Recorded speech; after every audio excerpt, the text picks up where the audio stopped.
All right, good morning, ladies and gentlemen. Welcome to the Judiciary Committee public hearing for Wednesday, August 5th, 2026.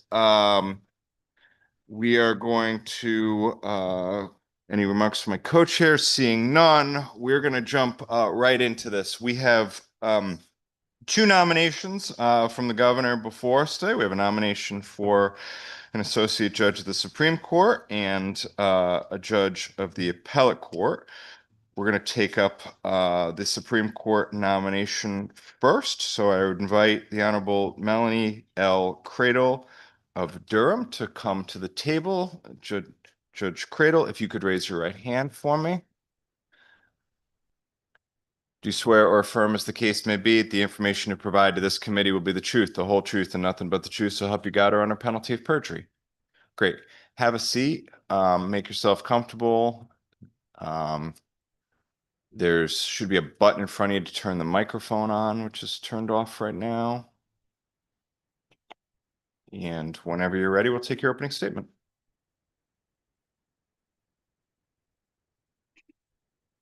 Good morning, Chairman Winfield, Chairman Staffstrom, Vice Chairs Flexer, Gaddar, Wilcox, and Fazzino, ranking members Senator Kissel and Representative Fishbein, and the distinguished members of the Judiciary Committee. It is a privilege to appear before you today.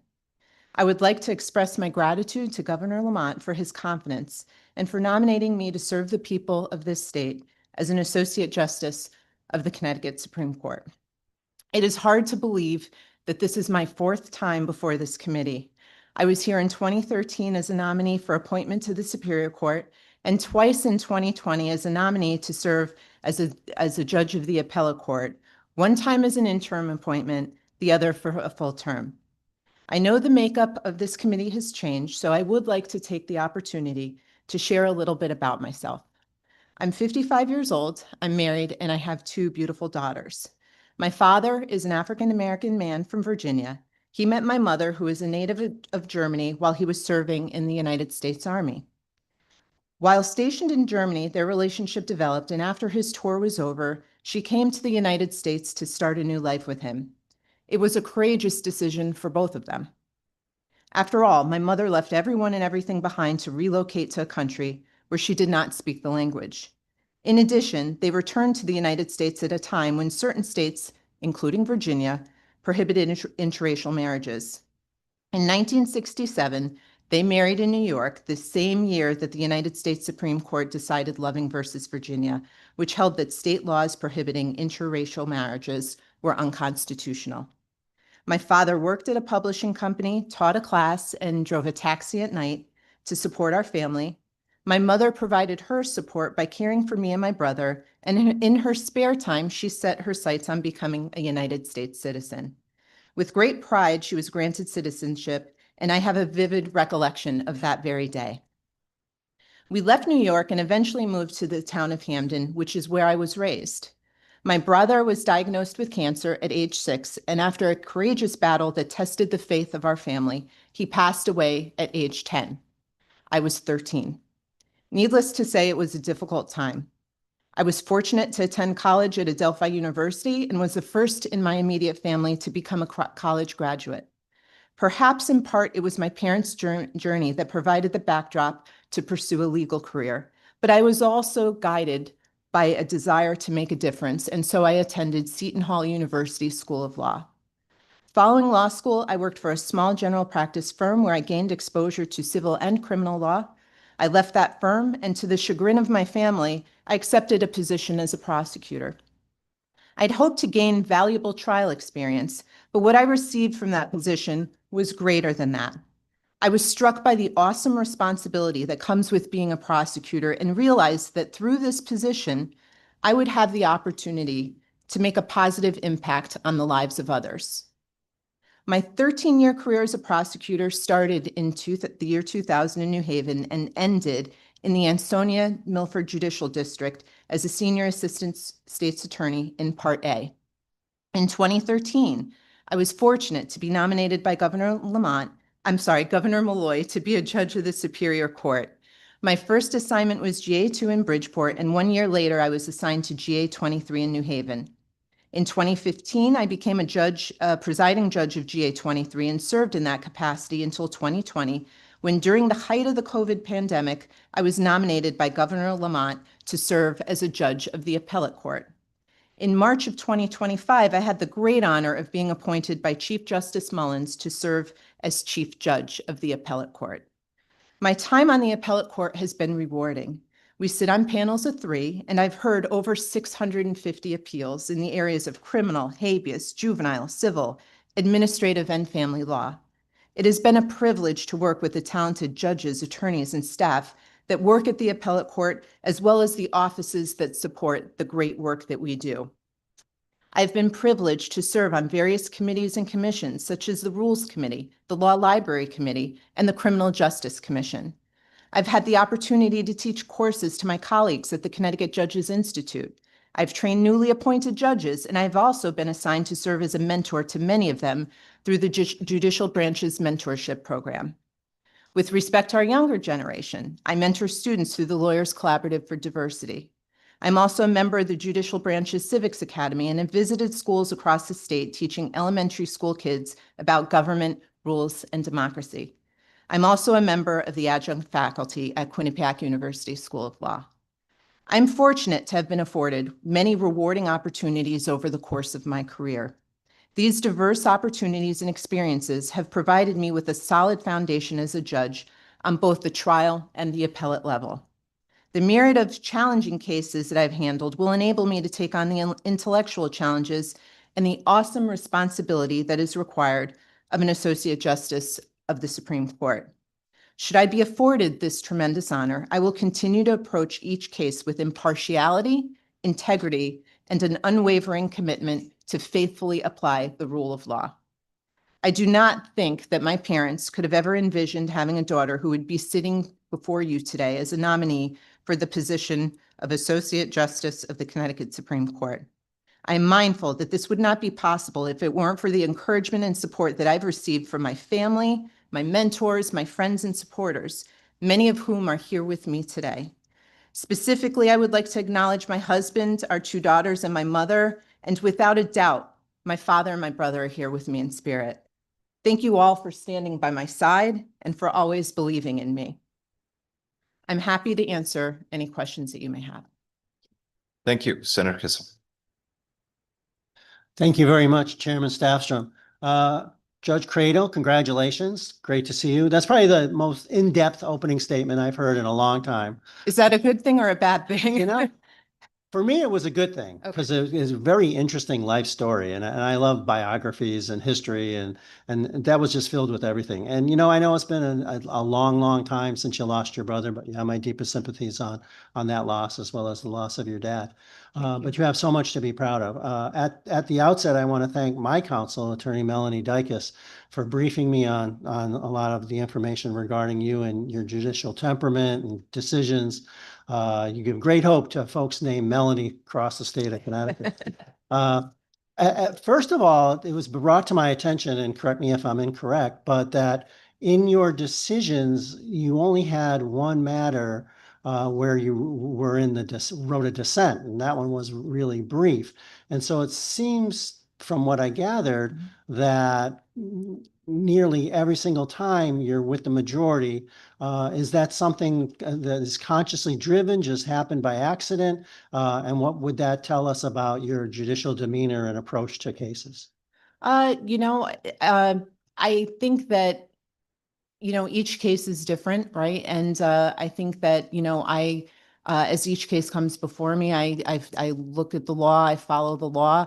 At the appellate court, it is a collaborative process. So I think I would say in comparison to what I assume the Supreme Court would be like, it's easier to get 2 people to agree with respect to a certain result as opposed to 6. So I don't think it says anything in particular about about how I would approach a case or anything like that. There's no specific reason. If I felt there was a need to dissent, then obviously I would have written a dissent. And another individual in the judicial branch, I mean, not another, I have the utmost respect for pretty much everybody over there. But our Chief Justice, Raheem Mullins, has just done an outstanding job over the years. And how does that process work where he selects you to become the next Chief Judge of the appellate court? I'm assuming there might have been folks there that have been longer. And I'm just wondering how that process works. Did he sit down and chat with you? And is there, again, like, what kind of questions were asked of you before you assumed that role? You know what? That's a very good question. I didn't have an interview, so to speak, and it wasn't a process like that.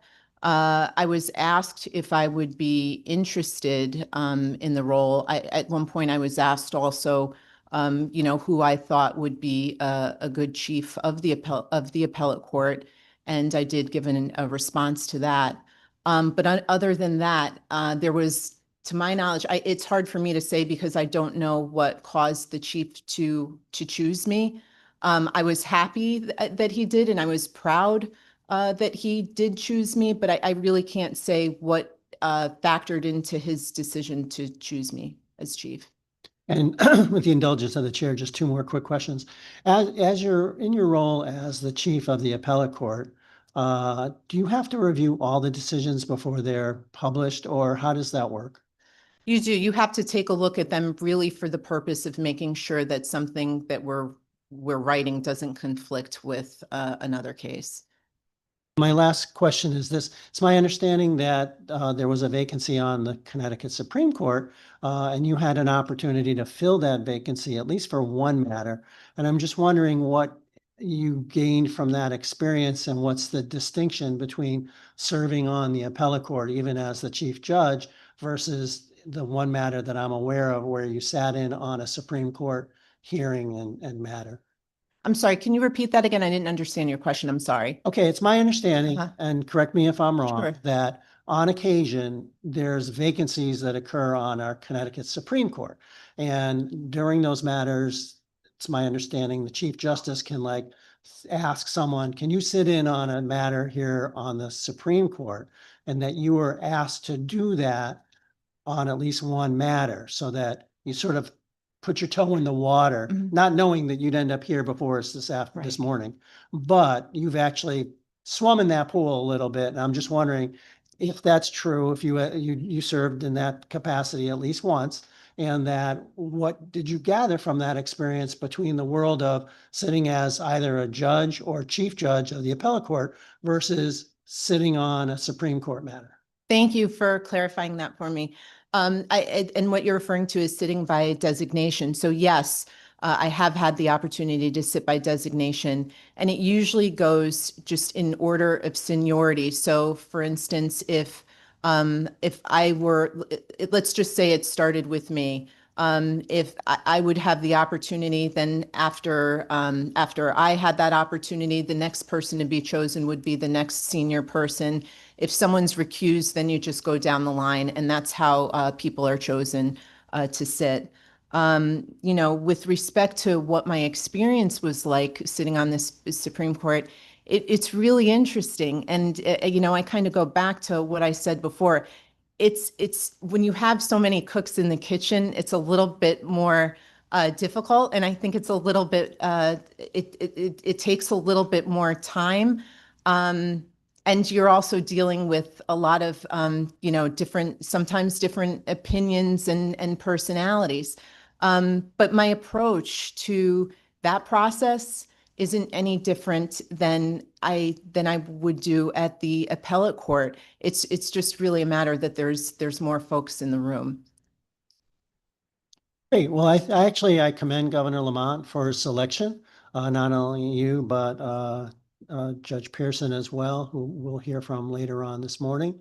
I think you're going to be a tremendous asset to our Connecticut Supreme Court. On occasion, it is rough and tumble. I've heard from folks that are sitting on over there, especially when it comes to discussing matters behind closed doors amongst yourselves. Don't be bashful. I had an opportunity very recently to observe the Supreme Court in action when there was a joint appeals regarding the primary elections just around the bend for us. And there was interesting colloquy, questions from the members. People were not bashful, and they actually issued a decision after a brief recess right from the Supreme Court bench. So that was unusual, at least in my humble opinion. But I was very proud of them. I was proud of the questions that they were all asking. And personally, for what it's worth, I thought they reached the right conclusion in both matters. But again, congratulations. And again, I'm going to put me in the column of awesome opening statement. Thank you very much. I appreciate that very much. Thank you. Thank you. Senator Gatkar Wilcox. Thank you so much, Representative Stostrom. Good morning, Good Judge morning. Cradle. Thank you so much for your opening statement. I thought it was very impressive and very comprehensive, and just appreciate your narrative also. And I just want to start by congratulating you for being here and for everything you've done actually that led up to this point, because my father is a first generation student and very different. You know, I realize now, and as you know, the years go by, I realize how much he worked to kind of learn the things you don't know when you don't have the cultural capital of generational knowledge of what that looks like. And even for me, and then as a child of immigrants here in the United States, even though I'm not a first generation student, I realized how much I didn't know and how much more I can sort of teach my own children now because I've learned along the way. And so what it means for you to be here and all that you've done to get here is a testament in of itself. And the fact that you have all this support from your mentors and those you support here, I think says a lot in and of itself. So I just wanted to congratulate you for that because that journey itself is already a huge accomplishment. So I just wanted to note that. And then I just have a couple of questions about a few of the cases you mentioned, your decisions, and then just questions about some of the work that you've done. So I was curious, looking at the Richardson versus Semple case, where the ACLU sought to intervene as of right to contest the sealing of footage in one of the correctional facilities. That's just an interesting issue. And I'd like to try to understand the rationale there and also to understand when it is appropriate for an organization like the ACLU or any kind of public watchdog organization to say that the needs of transparency kind of outweigh the sealing of potentially evidence that has significant public interest. So just I'd love to hear from you, you know, how you think the state should balance, sort of a prisoner staff's privacy or security concerns, which may have been some of the reasons for sealing, not just in that case, but in any case, with the overwhelming public interest in understanding what happens, you know, in places that are otherwise closed off to the public, but have consequences that are certainly in the public interest. So with respect to that case is currently Right. up on appeal. So Yeah. I can't really Yeah, talk I about don't. the Yeah, I case just mean the itself. general principle. Yeah, and I just what I will say about that case is that decision in terms the issue that was before me was not whether or not the documents should be sealed or not. That was before the trial court, and there was a separate hearing that was before the trial court, which, if I remember correctly, the ACLU did have an opportunity to be heard. There is an opportunity for public hearing.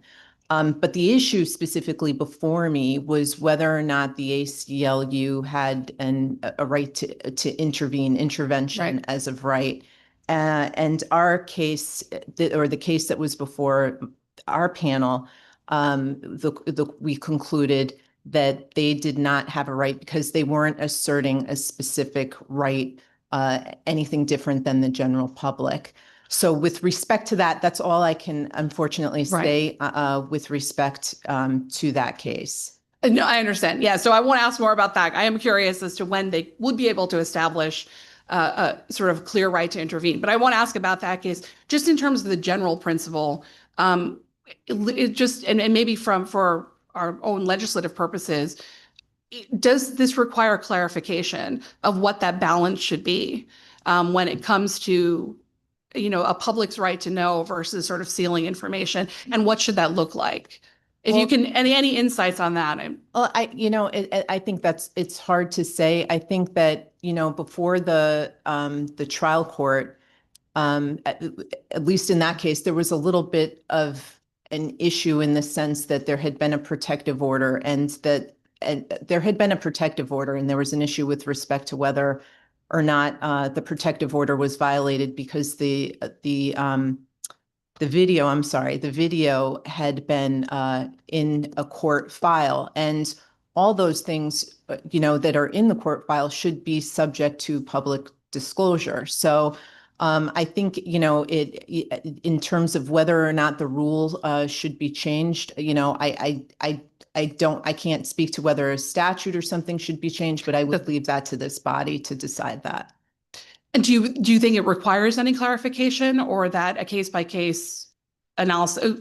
What's the way we handle them now is working? Really, right now, without looking at, the statutes or the particular circumstance, I couldn't say right now whether I felt the rule needed further clarification. Okay, great. I just wanted to, I'm more curious from looking at these cases, there were just a couple of issues that I wanted to kind of understand how we balance. And then there was one more, State versus Marciano. And this again is not about the case, but about the general principle for community caretakers, which I think is an interesting exception. And I also, by the way, also teach at Quinnipiac, and we have an undergraduate program in law. Okay. Yeah, and so we just looked at case versus Montana. So we had the students argue the emergency aid exception. So that's why this sort of piqued an interest. But I just wanted to know, where you think the state should define the exact line between a non-criminal welfare check and an illegal search when it comes to community caretaker exception. Yeah. Sure. I think, these cases are really, really difficult, okay, because I think they're extremely fact sensitive.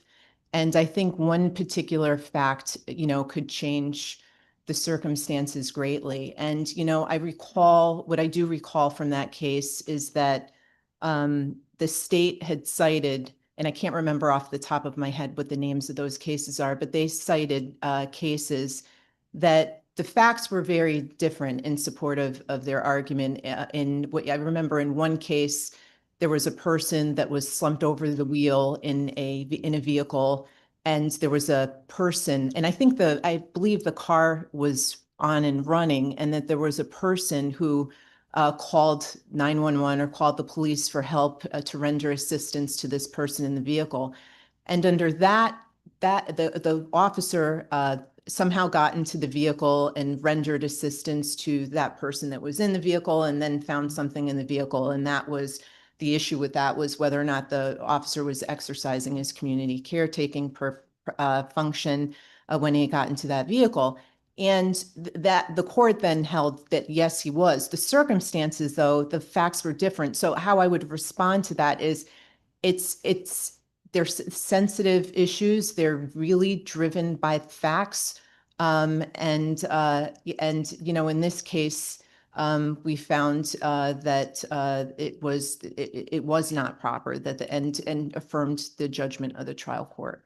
Great. Okay. So yes, and I understand where it's like a totality of the circumstances approach, because we can't really create a bright line, unless we know what the circumstances are. I think it's hard, and I don't envy police officers because I think obviously they also have not easy to figure jobs, and part of it may be a little bit of a judgment call, but I do believe these are very fact sensitive cases. Yeah, thank you. Great. So those were more out of curiosity for me, so I appreciate that. And then just two questions from what you just said. What was your favorite committee? What's the work that really drives you in the past couple of years?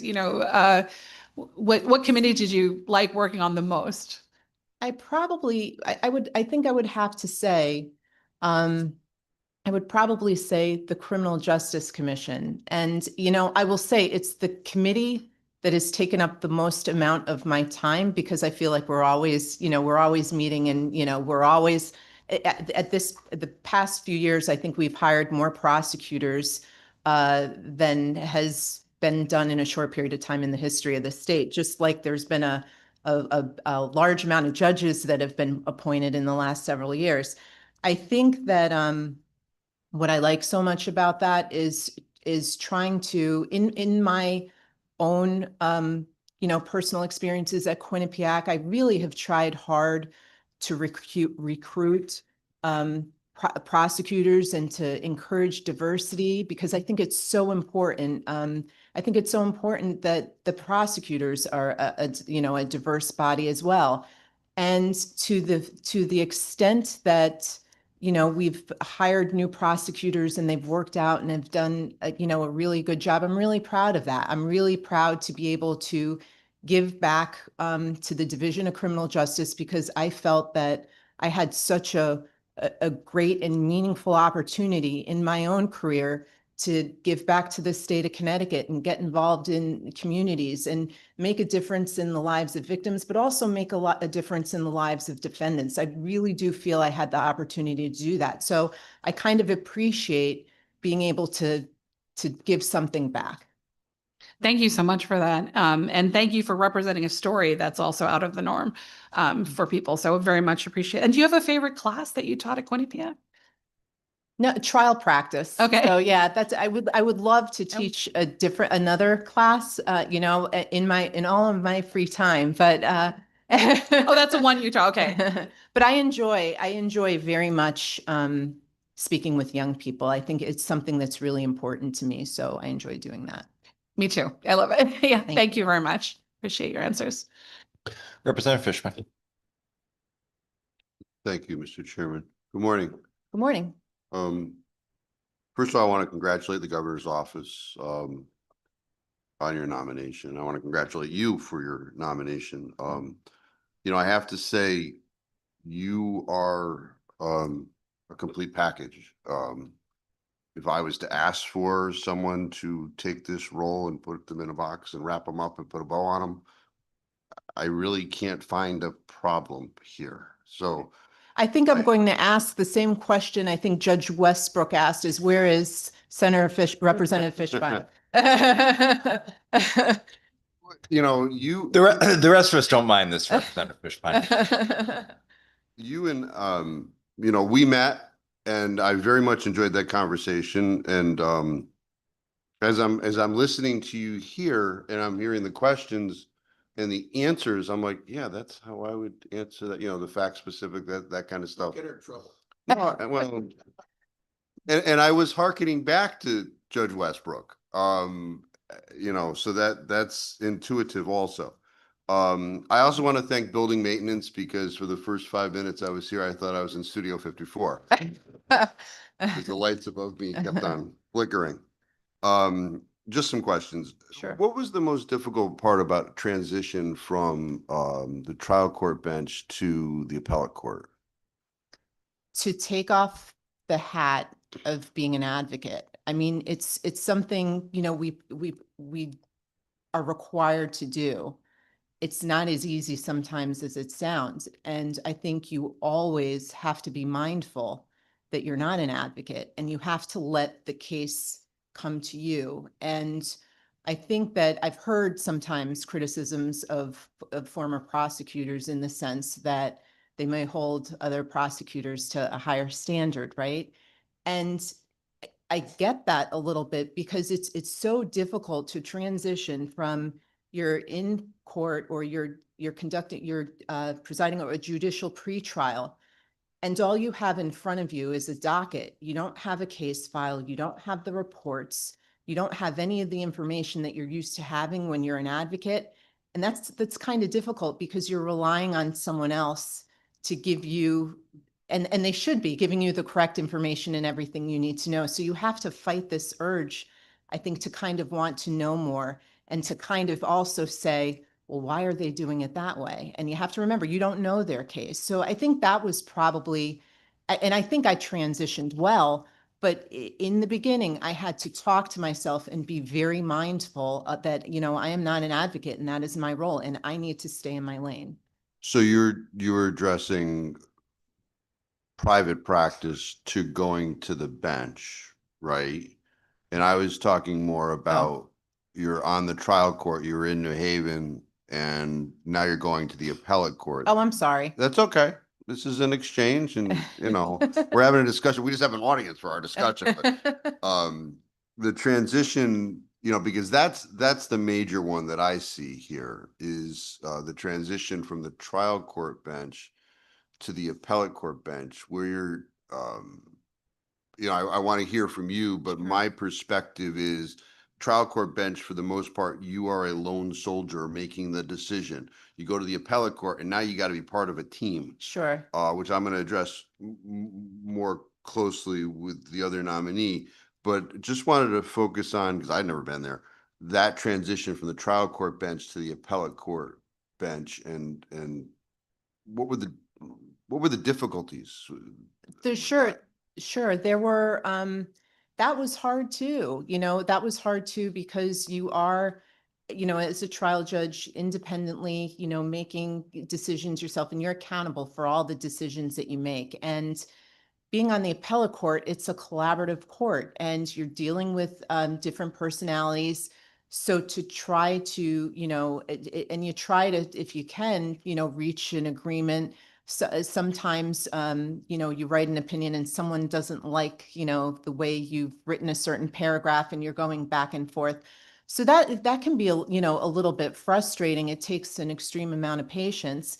But the other thing that was, a little challenging is the fact that you're hearing like all of these different areas of the law, some of which I had not necessarily been exposed to in great detail. And that's a challenge. That really is a challenge. But I think that it causes you to say, I've got this position, I'm here, I deserve to be here, right? And that you have to dig your heels in and you have to do the work. And you pay close attention, you read the briefs, you put the time and you put the work in, and to a certain extent too, you may rely on your colleagues, and you get the work done.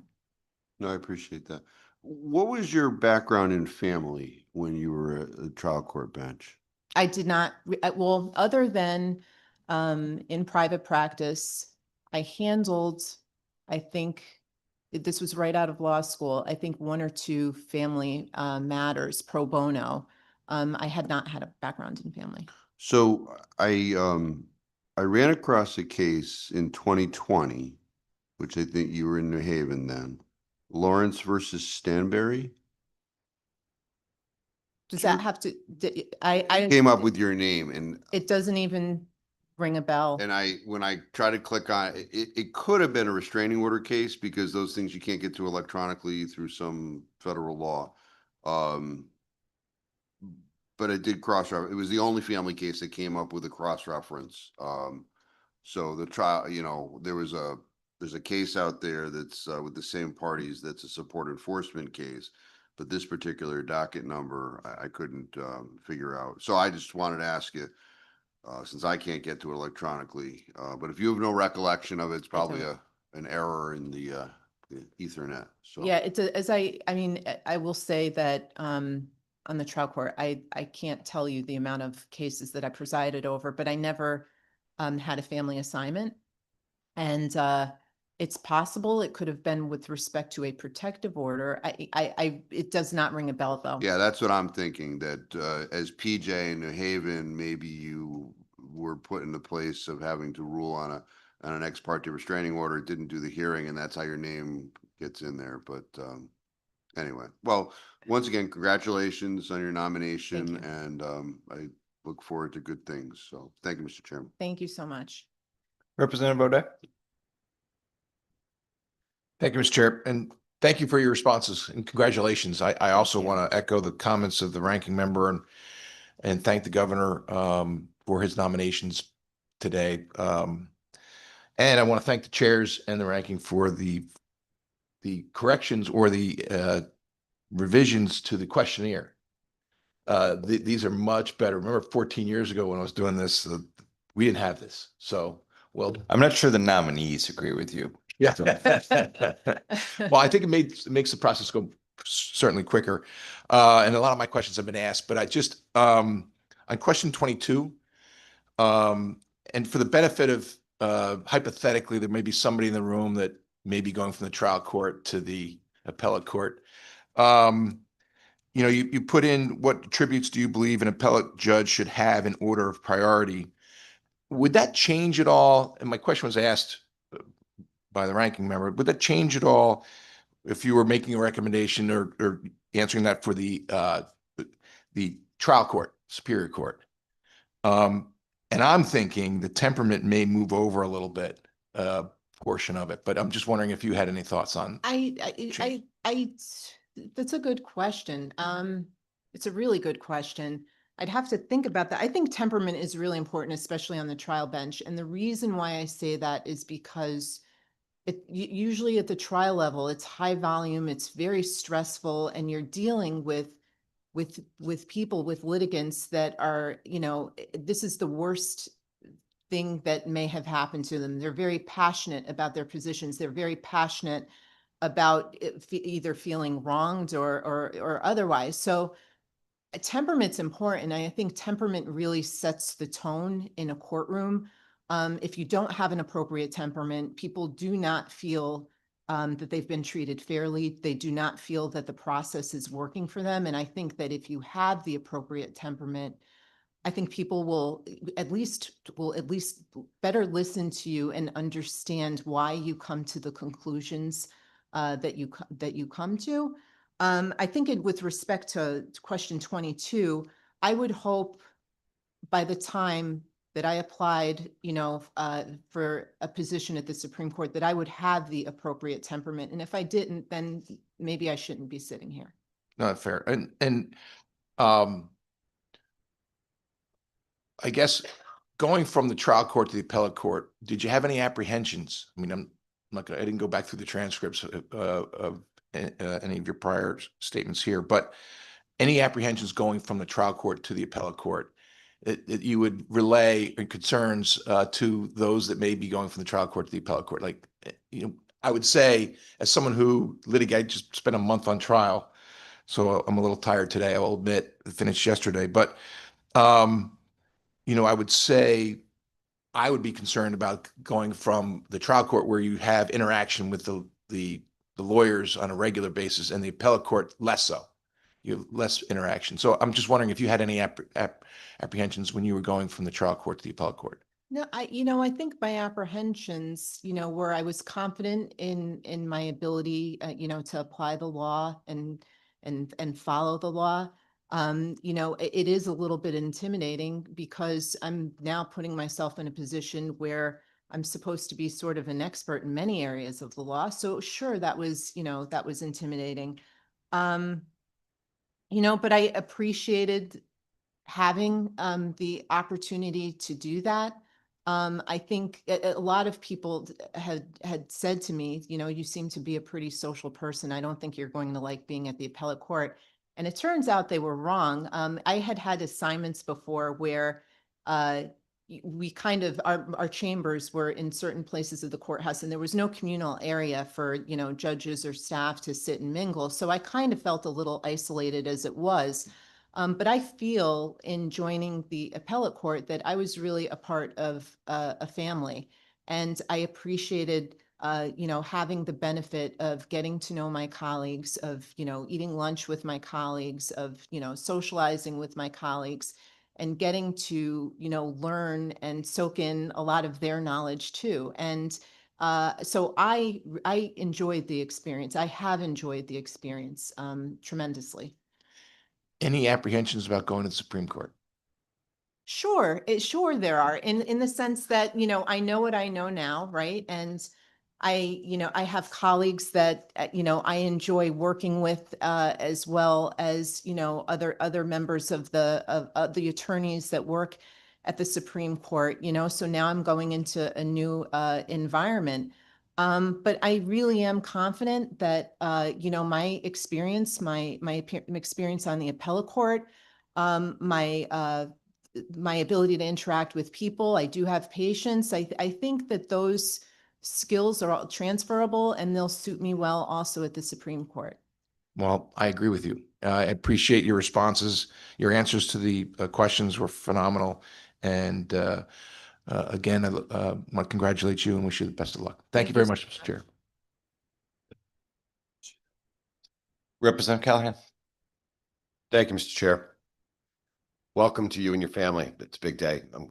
Good to see you. A lot of great questions today. I appreciate the questionnaire. Many of my questions were answered by the great questions of my colleagues, but a couple gaps I wanted to fill in. I've watched some of your questioning on the Criminal Justice Commission, gone back and done that, and just tried to, I just want to understand the whole person. What we have in front of us is a questionnaire about all your great qualifications when in the field of law. What else shaped you? Your opening statement was great about your family too. Obviously, a lot has shaped you, but when you're sitting on a bench and you're reading a decision and you're dealing with the general public, and another great comment you made is it's the worst day, usually one of the worst days of their life. So dealing with people like that, what other employment? We all worked a lot of different jobs to get through school, and my father once told me everyone should be either a waitress or a bartender to understand how to go out to dinner. So what other experiences did you have with jobs growing up that make it easier to relate to people? I worked at Stop and Shop. And I didn't, as a matter of fact, I worked at the Stop and Shop that was in Hamden, lower end of Dixwell when it first, I believe it first opened up. So I worked there. I worked in retail. I worked also at a children's clothing store. I was a hostess. I was not a waitress, but I was a hostess at a Mr. Steak in Hamden. I've had all different types of jobs that, and also have spent time, spending my time volunteering time in, in the community. I spend a lot of time, with my kids, and they're a little bit older now, but I also spent a lot of time, volunteering at their school. I think, the answer to that, what shapes me most, I think, is the people that I surround myself with. And I don't surround myself with just lawyers or just judges. My inner circle is really about a lot of different people that have a lot of different backgrounds, that have a lot of different, perspectives. And I appreciate very much, their positions, their feedback, their insight, their experiences. And so I really try to not necessarily surround myself with one type of person that has one sort of work experience or one sort of background. My kind of North Star is usually I just want to be around, good people that I can be myself around. So those things have shaped me. I think, in terms of my statement, a lot of that was in my statement, but I've had experiences in law school, for instance, when I participated in an immigration law clinic where I had an opportunity to help this woman who had been incarcerated, and, she ended up being released from incarceration. And that whole situation was a really significant experience for me, because at the time when I handled that case, I was a law student. I didn't know I had to prepare for a trial, and part of that experience required me to prep her daughter, who I want to say at the time she was maybe 11, 12 years old.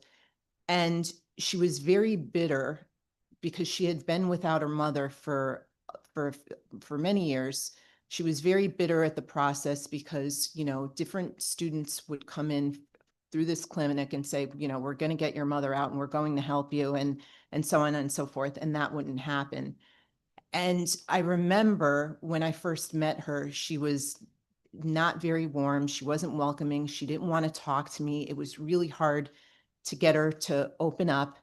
And that was a really good lesson for me. It helped me in dealing and understanding later that just because someone presents one way, that you don't know what they're going through. You don't know what they're feeling. And you've got to really kind of, understand and have patience with that. And to make a really long story short, I still speak to this family now. We're very close. And I remember talking to her after about it, and she's like, I just hated you. I hated you because you were coming in, and I thought that you were telling me we're going to try to get your mother released. And, everyone said that, and I just knew it wasn't going to happen. But we ended up over time establishing a relationship. And that, helped me in my trial work in a sense, in prepping witnesses and everything. So I think I digressed a little bit, but it Well, you just. certainly gave me a complete answer, so thank you.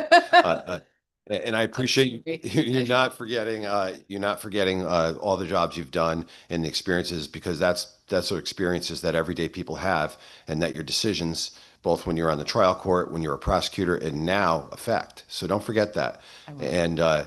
And when it is that Crystal Palace, the Supreme Court and the Appellate Court, and sometimes the vote might be 6-1 against lunch. So it's difficult. So if just keep those experiences under your hat. And I did look into your prosecutorial experiences when you're in Milford and New Haven. So you've certainly come in here prepared, and we all appreciate that. So thank you. Thank you. Further questions or comments from the Representative Dillon? Good morning and congratulations. I'm so excited at what's happening. And I want to single out one part of your questionnaire. I loved your questionnaire. And that you talked about the Dred Scott case. And there are so many issues in our history that, whether our families were here then or not, and many were, that are being revisited, and that are, sometimes we think of it as settled or it's fraught. And the people going through that were real people. And sometimes when you're studying in school, you don't really see it as something that affected people that are as real as you are on both sides. And so that's a case that I think we need to look at from time to time, and the amendments that passed partly as a result. But if I recall, I think that was considered a political decision. I think the person who was the president at that time said, well, phew, that took care of my election, or something like that. And that may be a spurious story, but that was the story when I was growing up. So thank you very much. And just thank you for being here. It's just, I loved your statement. It's just a good today. Thank you, Representative Dillon. Thank you. Further questions or comments? Senator Winfield? Thank you, Mr. Chair. Good morning. Good morning. It's good to see you there. Good to see you. First, let me, for those who may be watching, explain why we've been watching the back of your head the whole time, because normally we would see your face as you were testifying. I'm fine with that. Seeing your face would be okay. But because I've been asked by some folks, people text us when these things are going on. They're working on camera, so there's one camera available. So it's not any other reason than that. I just want to make sure people know that. And then two, I usually don't ask questions except for a follow-up to the question about how folks comport themselves. And if I do ask a question that's beyond that, that's usually a problem, but this is not a problem today. And I just want to say thank you for answering that question in the way you did, and perhaps some people should listen to the answers you gave. I just want to say this. I have one of the longer term people on this committee. I've been able to sit here from the first appointment to now. You have always showed up in spectacular fashion. I think it is important the way we show up. The story you just told about how you showed up in that family's life and that young woman's life is important. And I just want to thank you for having always showed up the way that you do. There are people, though we sometimes think they don't, who are watching, who are impacted by the way we show up. And you have done a phenomenal job. And it is not often I don't feel that I need to ask that follow-up question. So thank you for being that person. Thank you, Mr. Chair. I really appreciate you saying that. Thank you. Thank you. Let me associate myself with the remarks of Senator Winfield. As usual, he said it more articulately than I can. So I think we are all very excited we were all very excited when we learned about your nomination. We chatted briefly on the way in. I know you said there was a little bit of butterflies, despite the fact you've been before us so many times in the past. But as I suspected, the minute you sat in that chair and started giving your opening statement, those butterflies would go away. And we were all very impressed by your testimony today, and certainly look forward to a long and distinguished career on the Supreme Court bench. So continue to make us proud. Thank you for being with us today. I appreciate that very much. Thank you. All right, with that, we will take our next nominee, which is Honorable Glenn Pearson to be a judge of the appellate court.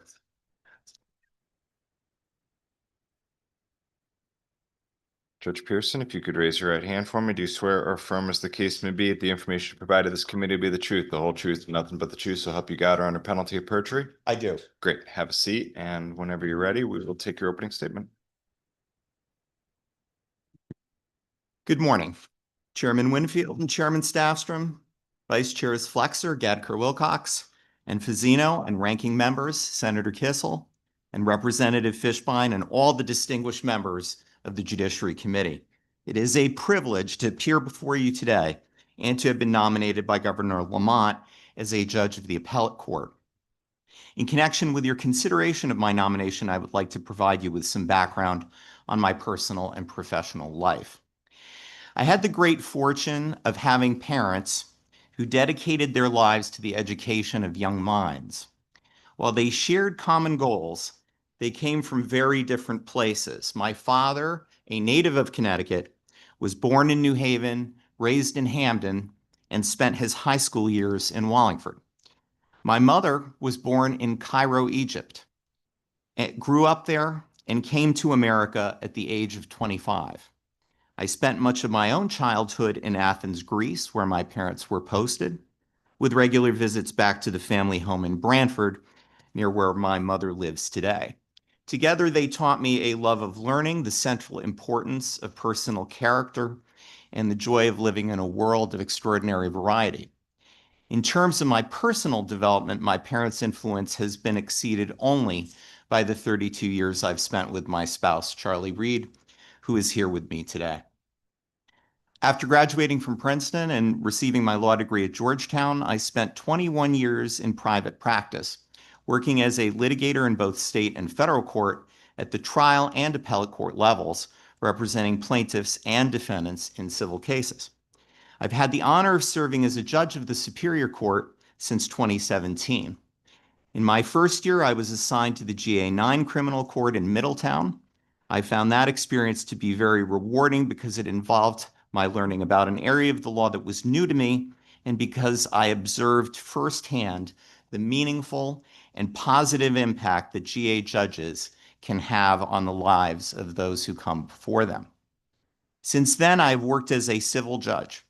In that capacity, I have presided in 69 trials to judgment and authored numerous decisions in a wide variety of matters. For the last 3 years, I've been assigned to the complex litigation docket in Waterbury.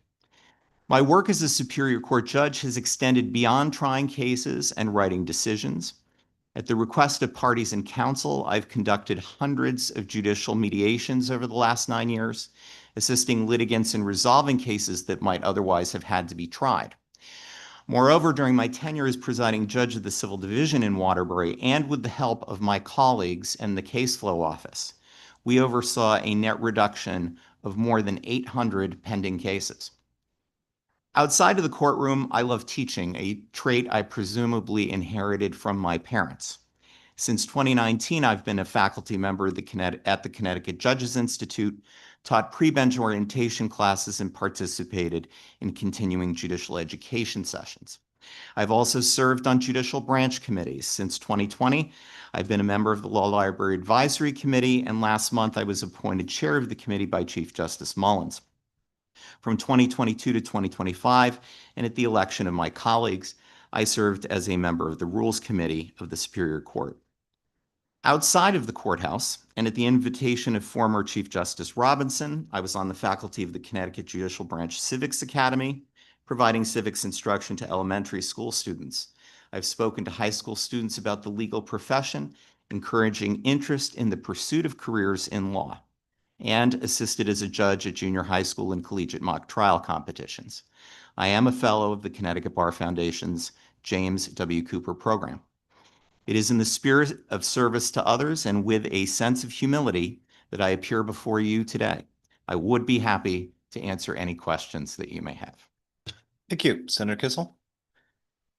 Thank you very much, Chairman Stafford. Judge Pearson, congratulations. And again, I commend Governor Lamont for his selection of yourself to go to the appellate court. It's nice to know that you've been on the Rules Committee, probably worked with my friends, Judge Armada and Judge Maturowski. And in the past, I've been able to sit in on some of their meetings, and that's a whole another lot of work that you folks pour a lot of time and effort into. One of the things that I've heard about yourself is that you're always well prepared. And in fact, one of the things that I've heard from more than one individual is that they're going to be disappointed that you're no longer in Waterbury handling complex litigation, that you have an excellent reputation, and people feel that they get an extremely fair shake from you in that venue. All of that stated, why are you excited, and hopefully you are, about changing gears from handling complex litigation matters and other trial work, which has brought you to write so many decisions and actually handle trials over, I believe you said over 60 trials to conclusion, which is also pretty unusual from my observations over the decades that I've been here. But the appellate court's going to be a whole different kind of role for you. And I'm just wondering, what will you miss in this transition, and what are you looking forward to? Thank you for the question, Senator Kissel. And I must say, I am going to miss the trial court. There's no question about it. The activity and buzz of the trial court, the coming and going of litigants and lawyers, and the great honor of dealing with jurors in the context of trials. I'm going to miss all of that, mediating cases with people, talking to them on a regular basis. Of course, all of that I will miss. But in a sense, I'm very much looking forward to the opportunity, because I'm going to be doing many of the same things I've been doing as a trial court judge. That is, confronting, dealing with, analyzing, and resolving complex legal matters. That's what I think I do fairly well, and I enjoy it, and I love it. That's the thing I love about the law the most. But I know I'm going to miss all of the personal interactions that are a regular diet in the trial court. And along the lines, just one other quick follow-up, because Judge Cradle offered some valuable insights into what makes her who she is. And that was just a glimpse. We'll never, all of us are very complex as human beings. But what are some of the things that you could offer us as far as insights as to what makes you up? Maybe life experiences, jobs. I know that you indicated you have a strong love of teaching. How can you better help us understand who you are? Sure. Well, I do think that, from the people maybe you've spoken to, I'm very much a people person. And I love interacting with and relating to others. But let me just touch on a point that Representative Callahan got to, which may be I may be able to use an answer to something he had asked earlier to illustrate the point, which is, when I was in high school and college, my father said, "You're going to spend your summers digging ditches." I was a pretty small guy, so I don't know how good I was at it. Probably not very good. But I spent several summers doing that. And I think that was an extremely important experience for me. It helped me to understand and relate to real world problems and real world people, and to learn how important it is to empathize with others. Dare I ask what kind of ditches you were digging? I mean, were you a grave digger, or what kind of? No, I'm even worse, maybe, Senator Kissel, sewage ditches. Oh, all right. Well, my humble beginnings were at age 14 picking tobacco, and tobacco valleys of north central It Connecticut. builds character. It sure does. Yeah. It sure does. Well, congratulations. And again, I want to thank Governor Lamont for your nomination. I think you're going to do an outstanding job on the appellate court. Certainly you love to tackle complex matters and resolve matters. And the fact that you have that wealth of experience in working matters through to conclusion through a trial experience, and the fact that you're a people person, as much as that's not really that descriptive, but just the demeanor that comes forward just in this hearing alone, I have the utmost confidence that you're going to do everyone proud here in the state of Connecticut. Thank you very much, Chairman Stafford.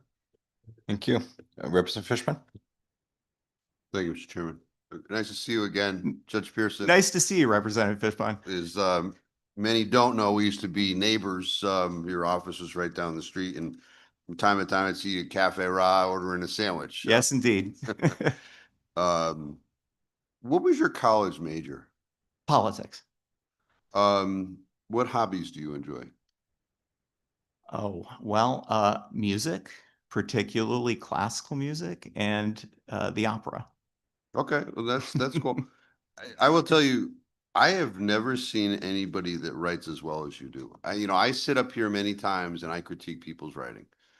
And I've read many of your decisions and I'm humbled. I sit here and I was like, who am I to judge? Because I got to tell you, I've read some very lengthy decisions by you when you're sitting in complex.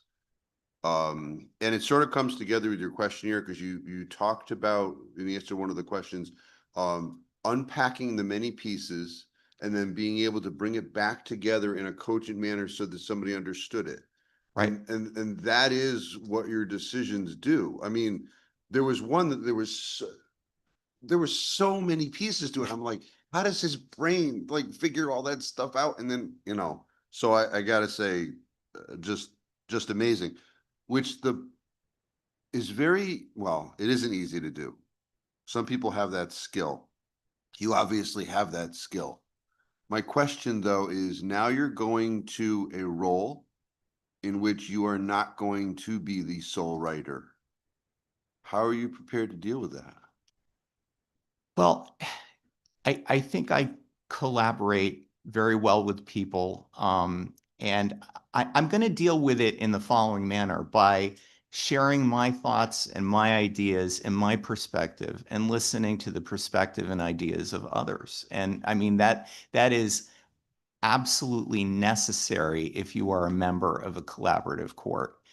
And I will say this, Representative Fishbein, that although I am a judge of one as a Superior Court judge, and I don't have to consult with other judges when writing a decision, I'm very, very used to dealing with strongly opposing views and working to try and harmonize those views and come to a collective mutual understanding as to how the outcome, how the outcome of the case should play out. And that comes from my mediations. I'm often dealing with people who are very much on opposite ends of the spectrum in terms of their view of a case, in terms of its liability, in terms of its damages.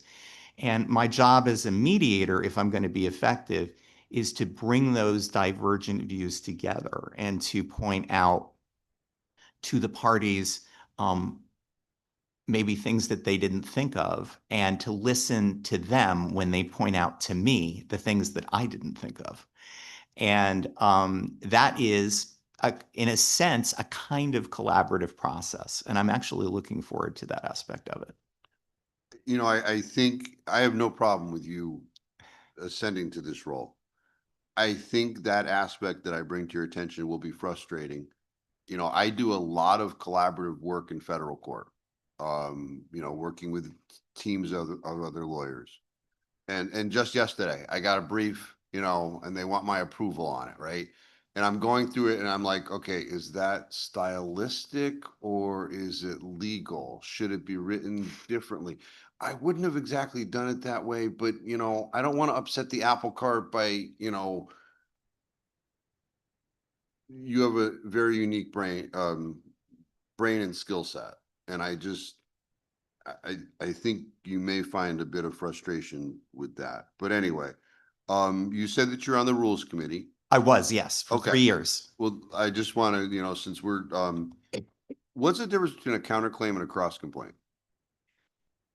A counterclaim is a claim brought by a defendant against a plaintiff. A cross complaint is a claim brought by one defendant against another defendant. It's not a trick question. He got the answer. He got the answer correctly. The practice book, however, Doesn't say that. is incorrect. Oh, And I've been saying this for years. Chapter 25 of the practice book talks about cross complaints in a divorce. It can't be.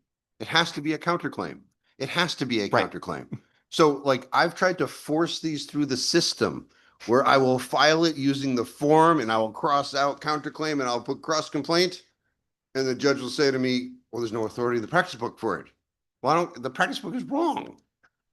So if you ever get on the Rules Committee again, please, let's get it right. I promise, Representative Fishbein, and remember, the rules are supposed to be liberally construed, so I would never hold it against you. I'm going to tell you on that one. I just had an argument yesterday in New Haven Court, 10-6 and 10-7.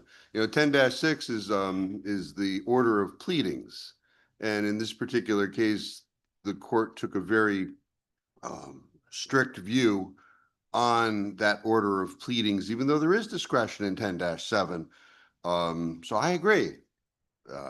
It may work to my advantage in the future, but I will take that to the committee if I'm ever put on it again, sir. thank you. And once again, congratulations. I congratulate the governor on your selection. You should write a book. And the reason why I asked the hobby question, I was thinking, what does this guy do for hobbies? And I'm thinking about I think it was the Courts of Eddie's Father or something like that. The Ghost of Mrs. Muir, where the hobby was like putting together the ships with all the little pieces.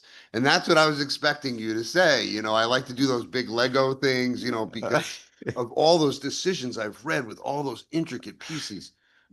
Just fascinating. So, but thank you. Thank you, Mr. Thank you, Representative Fishbein. Representative Fishbein, I will vouch for Judge Pearson on the Rules Committee. As this committee may recall, a couple years ago, I had a particular cross to bear about request to revise and when a plaintiff brought a contract claim and didn't attach the contract, and whether the request to revise could be used to force the plaintiff and to attach a copy of the complaint in order to bring a motion to strike. And I thought it was pretty clear from the old version of the practice book, but at least one Superior Court judge disagreed with me. I brought that issue to the Rules Committee and said it needs to get cleaned up. I actually had to appear before the Rules Committee. The one time in my life I ever appeared before the Rules Committee. And I won't mention names, but a lot of folks on the committee were sort of staring at me blank-faced, like I didn't know what I was talking about, or certainly sort of hadn't considered the issue before. To his credit, Judge Pearson immediately said, of course that's the rule, that you have to attach the complaint if the other side does it. And if the practice book doesn't say it, we need to fix that. And guess what? It got fixed. And if you look at the practice book now, there is a subsection 4 that wasn't there before, that says that a request to revise can properly be used to force a plaintiff to attach a copy of the contract on which they bring a cause of action. So, Judge Pearson, he's good to his word. He'll get it fixed, I promise you. All right, who's next? Senator Gadkar-Wilcox is. Thank you, Mr. Chair. Thank you, Judge Pearson, for being here. It's great to hear your narrative, which I appreciate, and appreciate your answers, and appreciate hearing more about you and the work that you had been doing. So I just had a couple of questions also about some of the decisions you referenced. Sure. And I did look at your law review article, so I had a question for you about that. But just with the Tabak case, which was the case about counsel engaging in informal discovery by friending an unrepresented third party. Oh, I think yeah. that's fascinating. Yes. And then you were basically establishing the rule of identifying an interest in a case. So I just want to know more, especially as we're going to see more and more of the interference of technology and social media. So in what other ways has technology really been interfering in discovery, litigation, and what should we sort of be looking at on the horizon to think about maybe putting parameters around in terms of legislation even? Well, I mean, I think that the sort of brave new world in terms of technology is I don't want to say social media is yesterday's story, but AI is obviously the new frontier. And artificial intelligence, the technology is still percolating, it's still unproven. I'm sure you've heard the stories about briefs having been submitted to various courts using the assistance of AI, and those briefs having contained essentially hallucinated case Right. law, and the problems that are posed by that. On the other hand, I think that there is at least some anecdotal evidence that AI has been extremely helpful, particularly in larger cases, in summarizing discovery that's voluminous. So, but there are many issues that exist out there. I don't, again, it would be a matter of policy for you all, which is the really hard part, to make decisions about what sorts of parameters to put up. I think the sort of anchor to windward, though, in all this is that we hold attorneys responsible for the things that they submit to the court. That's the basic rule, and that will continue to be the rule. And we have to remember that AI is an evolving technology. It has not proven its perfection by any stretch yet. And it's a tool. It's a tool like any other technological tool we might use to assist us in hopefully being more efficient. But we need to be careful that we're not sacrificing accuracy and substantive legitimacy in the name of efficiency. Thank you. I appreciate that. And we're struggling a lot with that on academic campuses, of course, Right. because getting students to understand how to use it as a tool and not just to supplement the entire process of learning how to get to the conclusion on their own, which is the problem we're now finding. But yeah, so I thought that decision was interesting. We're going to see more of that. And then just one other decision, the INAO decision, it brought up the issue of non-compete agreements. And so just, where do you think the right balance is when you're deciding, right? I mean, we're weighing the interest of the individual to be able to sustain their livelihood versus like protecting trade secrets. But like, what kind of factors should we use to make sure we don't just accept overly broad non-compete agreements when there are other avenues that can protect things like trade secrets? Thank you for the question, Senator, and I understand what your concern is and where you're coming from. As is typically the case in many situations, the devil is in the details, right? It's a very, very factually driven inquiry.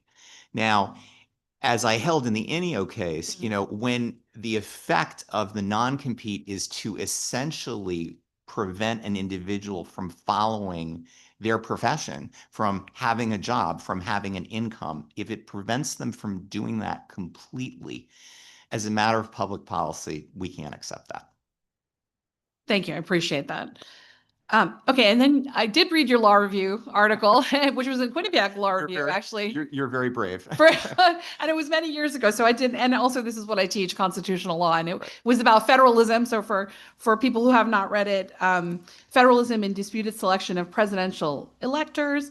And what was interesting, we're concluding, is that for both the majority and the dissent in the Bush versus Gore decision in particular, so that they were both equally willing to change their view of federalism given the right opportunity.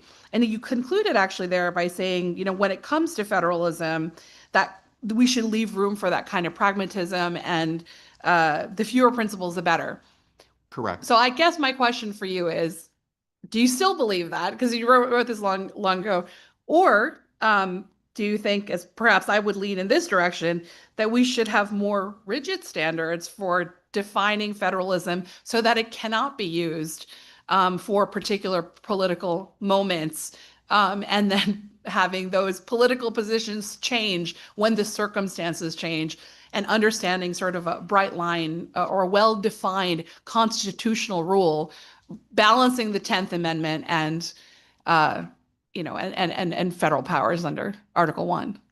Thank you for that question also, which is very thoughtful, Senator. And I think that you're hitting on a concern that is raised implicitly in the article, I think, which is if federalism can mean one thing one day and one thing another day, is it really a principle at all? Right.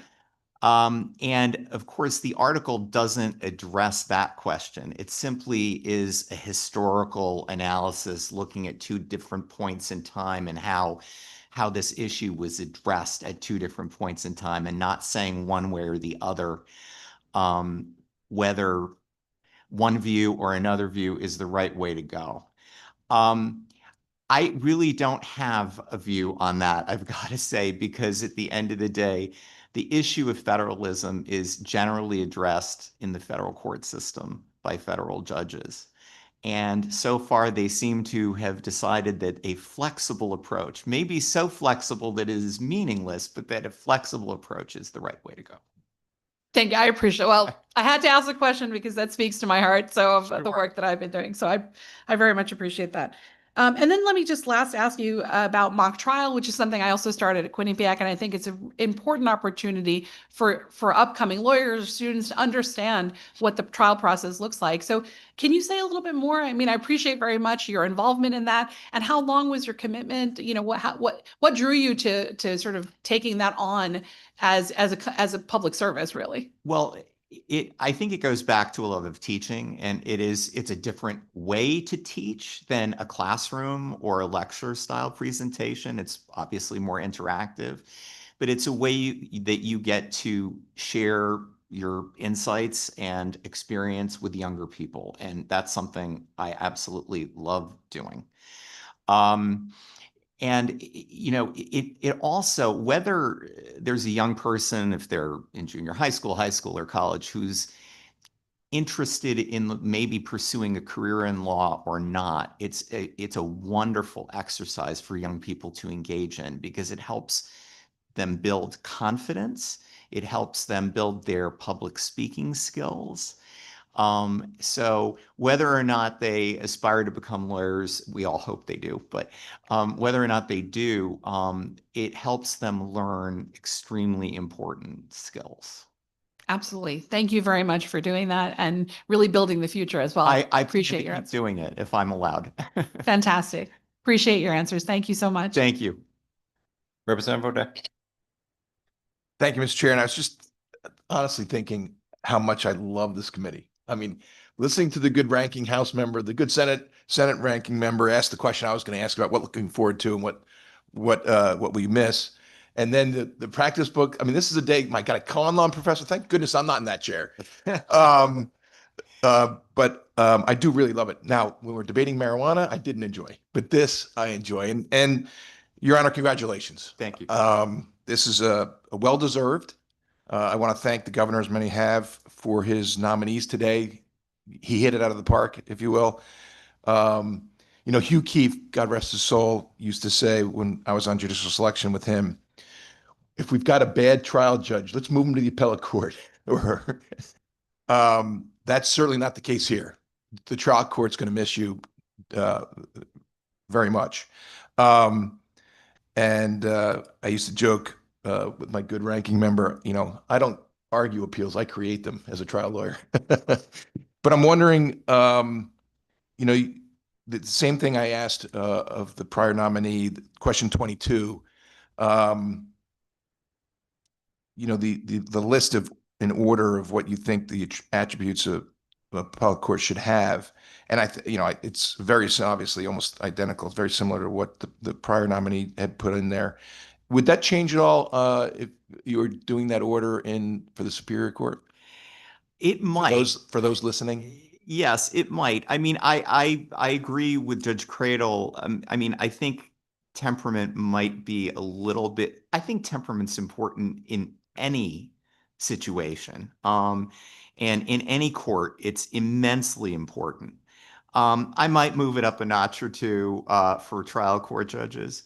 But the fact is, all of these attributes are extremely important, and it's a matter of the smallest degree that separates them one from the other. Well, I've seen you in practice. You've settled a case that I had before you, and you've got nothing but your reputation precedes you. And I would imagine having a spouse who's also on the bench is helpful at times and hurtful at times. But Yes. I congratulate you. The state is going to benefit from your elevation. The trial court will not, but the appellate court will. So congratulations and thank you very much, Mr. Chair. Thank you. Further questions, comments? Representative Jacobson? Thank you, Mr. Chairman, and good morning, Your Honor. Congratulations on your nomination. Good morning. Thank you. I'd be remiss if I didn't start by saying, as an alumni of Quinnipiac University School of Law mock trial, I appreciate your answers to the previous questions. Thank you. Just very briefly, sir, I am particularly interested in the shift in the mindset from the trial court judge to the appellate court. And it strikes me that, perhaps during your tenure on the bench, you may have had an opportunity to sit in an appellate capacity, perhaps some sort of land use appeal, maybe a probate appeal on the record. Can you, first I'll ask, have you had the opportunity to act not as a finder of fact, but an arbiter for an underlying decision? Yes. So in probate appeals. Yes. And how can you describe that experience mentally in terms of shifting that position as the judge that typically most of the job is hearing facts, making a decision, and then shifting gears to be in that appellate oversight role, which, if confirmed today, will be the majority of the role that you would then be taking. So how can you help reconcile that for me, please? Well, in a certain sense, it's more streamlined for the person in the appellate position because they are not, I don't want to say burdened, but they're not, the obligation of finding facts, which is a tough job, is not placed on them, right? We have to accept the record as it was made below. And we sit and hear oral arguments on points of law. So it overlaps, though, Representative Jacobson. The duties that are required and the skill set that you bring to the appellate court are similar in that both require, both at the trial court level and at the appellate court level, at the Supreme Court level, we are required to read the cases, look at the briefs, and decide points of law at the appellate and Supreme Court level based on a record that is presented to us. So there are similarities and differences. The big difference to me is the collaborative nature of what you're doing at the appellate court or the Supreme Court as opposed to the solo nature of what you do as a Superior Court judge. And then the last question I have is that when you are placed in that position at the trial court level, right, where you have to change gears, so to speak, did you enjoy the opportunity to preside in that appellate function? Very much so. Looking at issues and questions of law, thinking about them and writing about them. That is what I like the best about this job. Thank you for your candor. Thank you. Thank you, Mr. Chairman. Thank you. Thank you, Mr. Chair. Just briefly, good to see you here, Judge, and congratulations. Thank you. I appreciate the questionnaire. As my colleagues have mentioned, the questionnaires are very complete, and I really appreciate our lawyers on the committee that help us with that and the staff. Representative Fishbein says,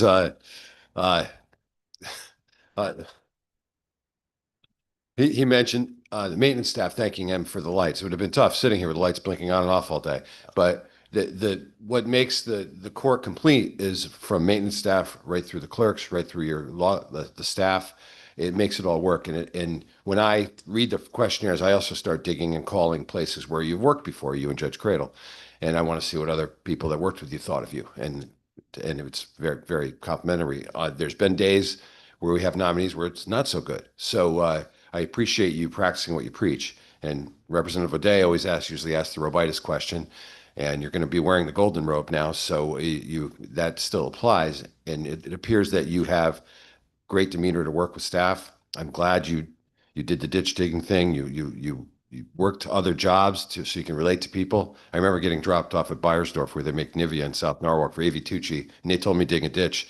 He came back 3 hours later, and all they could see was dirt flying out of a hole. So I guess I went too deep. But it's good to hear that you're a well-rounded judge. The people you work with, the other judges that work with you respect you, and the staff respects you. So I think you're a stellar nominee, and I appreciate your coming in prepared in the questionnaire today. Thank you. Thank you, sir. Further questions or comments from the committee? If not, let me just maybe wrap up on a couple things. I mean, I think,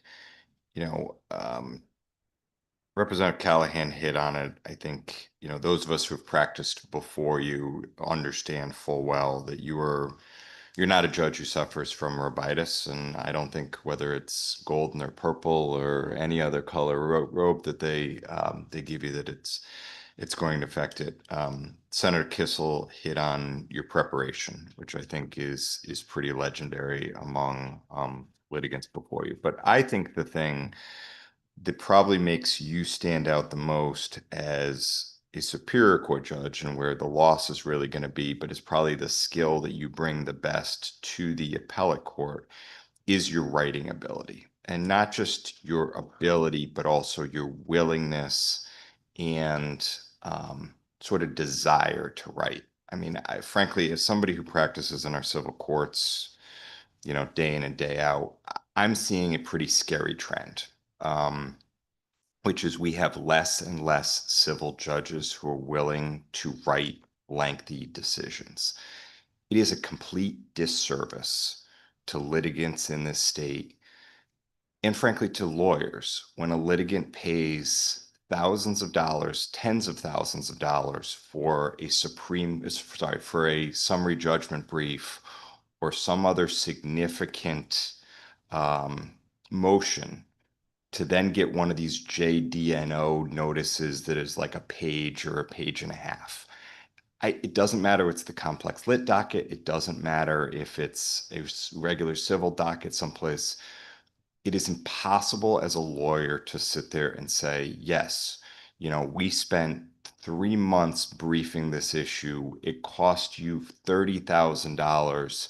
The judge ruled against you, and I can't tell you why, because all I got was a postcard notice that says denied for the reasons set forward in the opposing party's brief. It should not happen, and it's happening too frequently in the courts in our state. So yeah, I'm saying it publicly. I'm using the bully pulpit here for a second, but you, Judge, are not somebody who I think has ever done that. And I want to give you an opportunity to sort of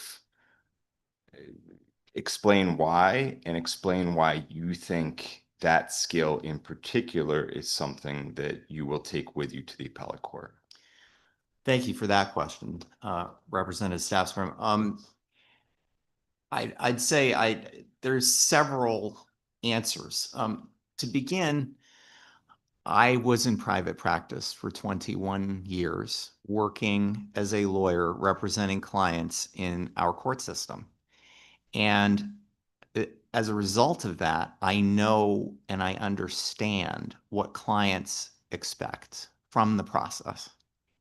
And I know how difficult it is to be in the position of attorney for someone when you get a decision that does not explain the how, where, and why of a result. So I understand for private practitioners, for all lawyers, it's difficult to deal with a decision that does not explain itself. Secondly, I would say that we have to remember this, we have transparency in our courts. We have an open courts are part of our Constitution. And in my view, part of openness is understanding how a result was reached, whether you agree with it or not. I think that the litigants who come before you are entitled to understand how you reached a particular conclusion. Not necessarily that it's the conclusion that they want or they advocated for, but what the logic and the reasoning is behind your decision. Because when you provide that, it's a lot easier for them to accept if they are on the losing side of an issue. So to me, I think it's an obligation and a responsibility for judges to explain themselves in clear and complete language about the decisions that they render. It also makes us accountable to the people through you, their elected representatives. How are you going to be able to judge our performance as judges without knowing how we think, how we reach conclusions that are extremely important and impact people's lives?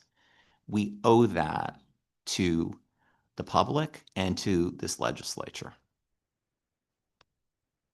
Thank you for that. One other question I had is, obviously you have a extensive civil law background, a lot of time in private practice and civil courts. But for, I think, your initial 1-year assignment, you spent most of your time handling a civil docket at the Superior Court level. One of the questions I don't think has kind of been asked, and I want to make sure you get an opportunity to address, is when you go to the appellate court, you're going to be dealing with a lot more criminal cases. You're going to be dealing with a lot more family court cases. Yeah, there'll be some civil cases, but let's face it, all the really juicy sort of novel stuff the Supreme Court sucks up anyways, and sort of leaves it with. I see Judge Cradle laughing in the back there. How have you prepared yourself to deal with some of the thornier criminal and family court issues that may come before you on the appellate court? Well, I'll start by saying that, I read every week, I read the advance sheets that come out, decisions of the Supreme Court and the appellate court on all issues, juvenile, family, criminal. I make it a practice to do that. And I've been making that has been my practice for years. So I'm used to reading the law in these other areas. That doesn't, necessarily make me as conversant in those areas as other people are, but I try to remain abreast of developments in other areas of the law outside of civil. The other thing I plan on doing is relying on my colleagues at the appellate court who come from non-civil backgrounds. That's one of the wonderful things about a collaborative court, is that collaborative courts engage in, it's really an exercise in collective intelligence, reasoning, and thinking. Each judge brings with him or her to a particular panel their background and their experience. And those backgrounds and experiences are different. And there are going to be some people who are really strong in civil, some people who are really strong in juvenile, some who are strong in family or criminal. And you pool that experience and intelligence in reaching a decision. It's actually not dissimilar to what we ask jurors to do when they decide cases, right? We take people from all over, and we ask 6 people or 12, depending on the case, to from all sorts of different places, backgrounds, educational, professional experiences, life experiences, to pool that experience and wisdom in deciding something. I think there is a parallel on the appellate court and the Supreme Court. So I'm going to be listening very carefully to what my colleagues who have other experiences different from mine have to say about these other areas of the law, and rely on them to provide me with insights that I might not otherwise have. I plan on sharing my insights with respect to the things that I know well. Excellent. Thank you very much. Well, let me echo, I think what Representative O'Day said, and certainly as much as you are going to make a great appellate judge, it certainly is a loss for the trial court bench. I think for better or worse, it seems like there's quite a little pipeline there from the complex lit docket in Waterbury to the appellate court these days. But I'm sure Judge Alexander will do her best to fill the void over there. So congratulations on your nomination, and again, I'll echo the thanks of the governor on both of his nominees for today. Thank you. And with that, we are going to turn, I believe we have one member of the public who has signed up to testify. Kayan Worth.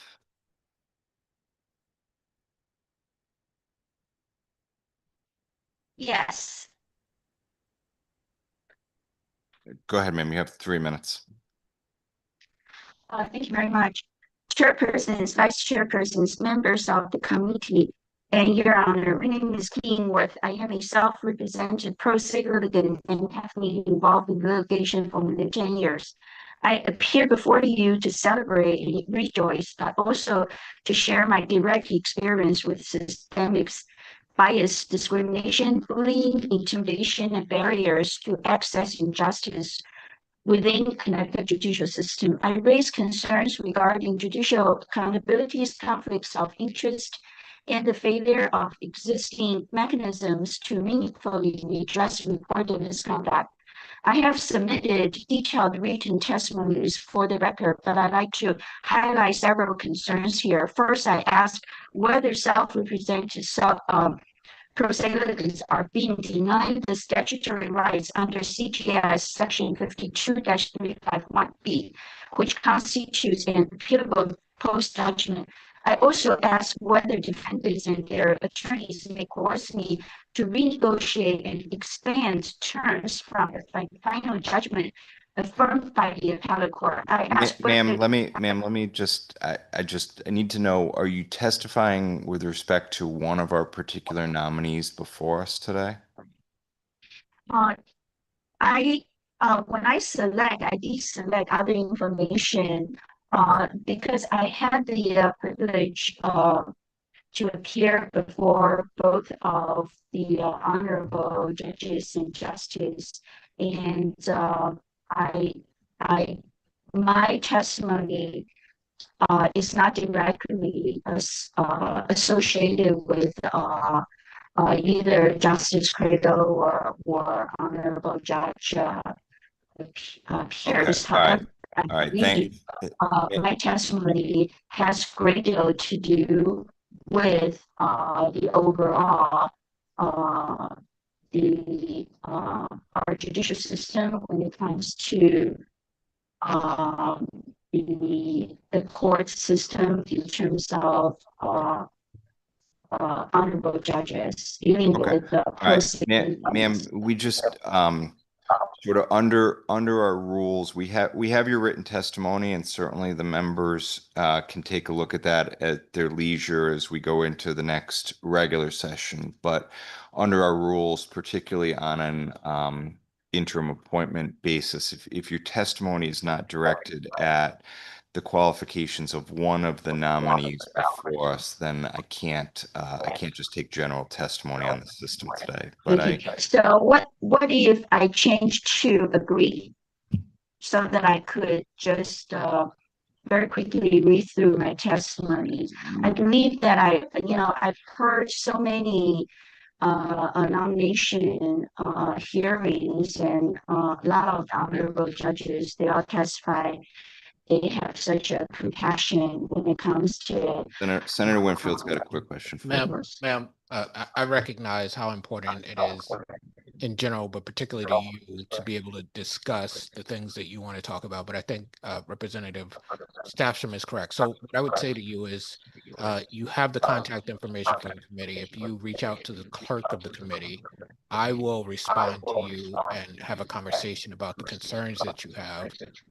And those concerns that we actually can do something about, I would be happy to work with you to move forward, but we aren't going to have a testimony that it doesn't pertain to the particular hearing we've had in front of us. So please contact the clerk. I will personally respond to you and see where we can make some progress. Okay, can I Thank, have, thank you. Thank you, Senator Winfield, and thank you, ma'am, for being with us today. can I have the senator's name, please? Sure, it's Senator Winfield. Okay, even though I changed to agree. No, no. All right. Thank you. Thank you for being with us today. Thank you so much. I appreciate it. We're going to declare our public hearing today now closed. We are going to convene our committee meeting for August 5th, 2026. Okay, the members are not going to caucus, so we are going to ask the administrator to come up and we're going to go right into our committee meeting business. I'll ask if there's remarks from my co-chair or the ranking members. Seeing none. Take your time when you're ready. Okay, good. All right. So with that, then I will entertain a nomination to favorably, wait, actually it's, we're in interim, so it's not a favorable report. I believe if you just made a motion to favorably report on the governor's nomination of as listed on the agenda, Okay. then you'd be fine. Okay, just a reminder for folks, what we're doing here today is these are interim appointments because the legislature is not in session. So these appointments will be effective until the start of the next legislative session and then would be reported on, there'd be a new hearing and a new vote and then reported on to the full General Assembly in January of next year. But for the time being, I will entertain a motion of favorable report on the governor's interim nomination of the Honorable Melanie L. Cradle of Durham to be an associate judge of the Supreme Court and judge of the Superior Court. I have a motion from Senator Kissel. I have a second from Senator Winfield. Is there discussion or debate on the nomination? If not, Madam Administrator, please call the roll. Roll call on the favorable report. The nomination, Winfield, Winfield, in the affirmative. Staffstrom. Yes. Flexer, Yes. Gadkar Wilcox, Yes. Fazino. Yes. Kissel, Fishbein, Blumenthal, Yes. Brown, Cabrera, Callahan. Yes. Ciccarella, DiCaprio, Delaney, Yes. Dillon, Doucette, Dubitsky, Elliott, Gaston, Gilchrist, Godfrey, Representative Godfrey votes yes. Howard, Howard, yes. Jacobson, Yes. Johnson, Yes. Khan, Lamarck Muir, Lesser, Lesser, yes. Marr, Mar votes yes. Miller, O'Day, O'Day votes yes. Osborne, Osborne votes yes. Pavlock D'Amato, Perillo, Quinn, Yes. Rahman, Roberts, Retigliano, Sims, Veach, Veach votes yes. Walker, Wilson, Dubitsky. Thank you. We will hold the vote open until 2 p.m. Next, I will entertain a motion of favorable report on the governor's nomination of the Honorable W. Glenn Pearson of Hamden to be a judge of the appellate court and a judge of the Superior Court. Second. Motion from Senator Kissel, second from Senator Winfield. Is there discussion on the nomination, Representative Fishman? Just briefly, I didn't want to speak after the chair when asking Judge Pearson at the end about the well-reasoned decisions, but I will tell you that one of the decisions I was reading, I get like halfway through it and I was like, this decision seems more political than anything else. And it raised a concern. And I plowed on. And the decision was written in such a manner that by the time I got to the end of it, I was like, the guy's right. And that's exactly what he was speaking to in response to the question. So I just wanted to share that because it was I won't get into the decision, but I actually had that happen, and I appreciate that. And when I ran the Board of Firearms many years ago, and I agree the written decision situation. I wrote the decisions for the board, and I always wrote more lengthy decisions so that those individuals, most of which were pro se, were able to understand what was actually happening. So I do appreciate those comments by the chair. So thank you, Mr. Chairman. Thank you, Representative. Further questions or comments, Representative O'Day? Just one brief comment. As the good Senate Chair and I have done with most nominees, whether it's for the trial court or appellate court or Supreme Court, we've honed in on temperament. I have in particular, as someone who's in court all the time, litigants and litigators, we get poked fun at, but it's a tough job. And to have a judge and then the clients are looking at you for whatever kind of justice they're looking for, whether it's money or in a criminal court. I don't do any criminal, but their lives many times are at stake in many different ways, are impacted obviously. And so they need to know that the person that's on the bench is going to be fair, impartial, and not weighing with a heavy hand one way or the other. And as a litigator, temperament is a big issue to me. And the good Senate chairs, I think we do a good job of trying to flush that out as best we can. I didn't have to do that today. We didn't have to do that today because these two nominees have the qualifications to be at the appellate and Supreme Court in spades. So I do congratulate the governor in getting this right, very right today. And I'm proud to be on this committee. All of you, well done. Thank you very much, Mr. Chair. Well said, Representative O'Day. Well said. Further questions or comments? If not, let's vote. Madam Administrator, please call the roll. Roll call on the motion. Winfield, Winfield, in the affirmative. Staffstrom. Yes. Flexer, Yes. Gadkar Wilcox, Yes. Fazino, Yes. Kissel, Fishbein, Blumenthal, Blumenthal votes yes. Brown, Cabrera, Callahan. Yes. Chicarella, DiCaprio, Delaney, Delaney votes yes. Dillon, Doucette, Dubitsky, Yes. Elliott, Gaston, Gaston Gilchrist, votes yes. Gaston votes yes. Gilchrist, Godfrey, Godfrey votes yes. Howard, Howard votes yes. Jacobson, Yes. Johnson, Yes. Khan, Lamarck Muir, Lesser, Mar. Lester votes yes. Thank you, Senator. Mar, Senator Mar votes yes. Miller, O'Day. Miller proudly votes yes. Thank you. O'Day, Yes. Osborne, Osborne, yes. Havelock D'Amato, Perillo, Quinn, Yes. Rahman, Roberts, Ritigliano, Sims, Veach, Beach votes yes. Walker, Wilson. All right. With that, I want to thank all the members of the committee for joining us today. Enjoy the rest of your summer, and we stand in recess until 2 p.m. Thanks, everybody.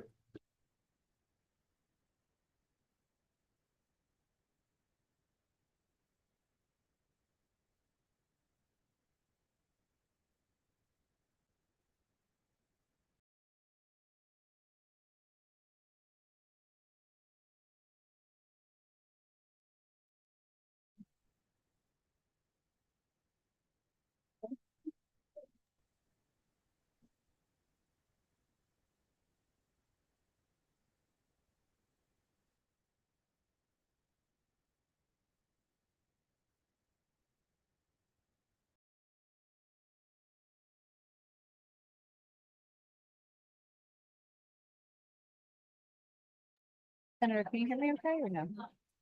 I can hear you now. Beautiful. Okay. All right, Senator Gaston, how would you like to vote on the first nomination of Judge Cramer? Yes. Okay, awesome. And then I've got you for the second, so you're all set. Thank you. Thank you. All right, bye-bye. Senator Miller?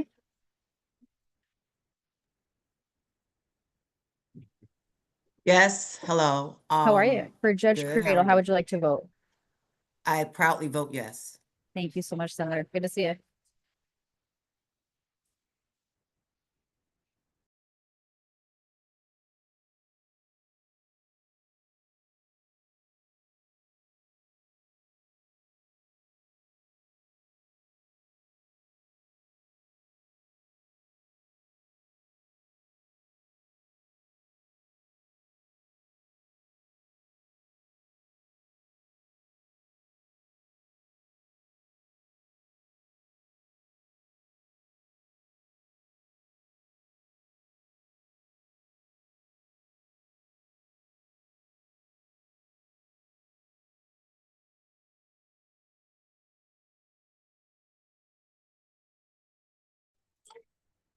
Hello?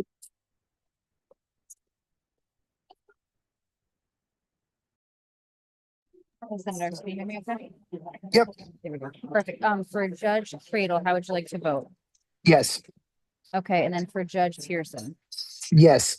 All right, thank you. You're all set. Thank you so much. Have a good day. You too.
Hi, Representative, can you hear me?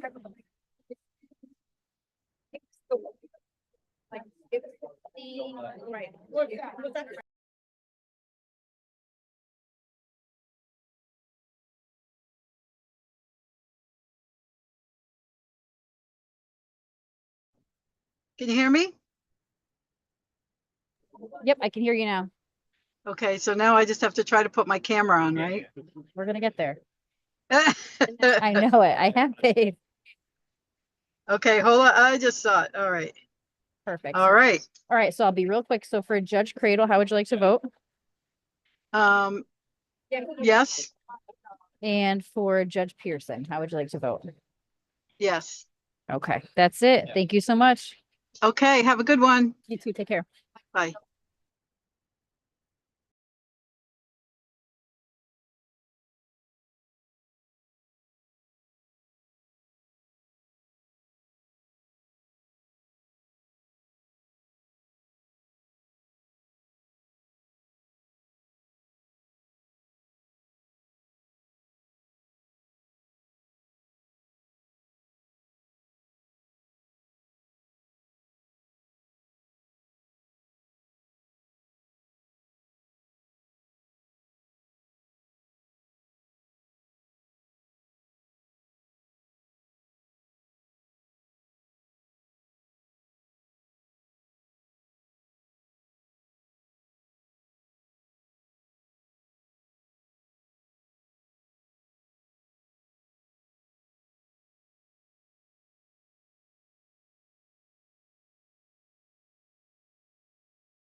Representative, can you hear me okay? Yes, thank you.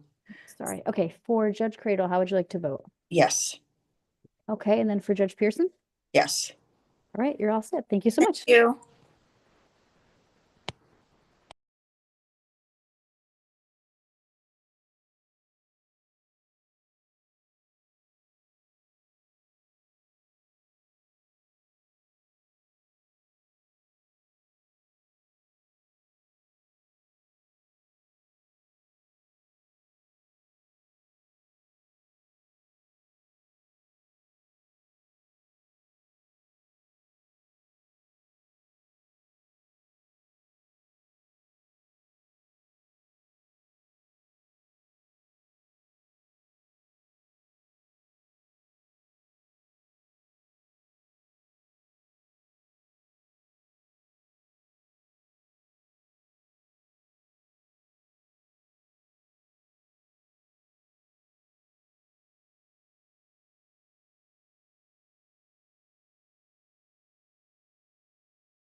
Hi, Representative. Hi, For Judge Cradle, how would you like to vote? I would vote yes. And for Judge Pearson? Yes. Okay, you're all set. Thank you so much. Thank you. Bye.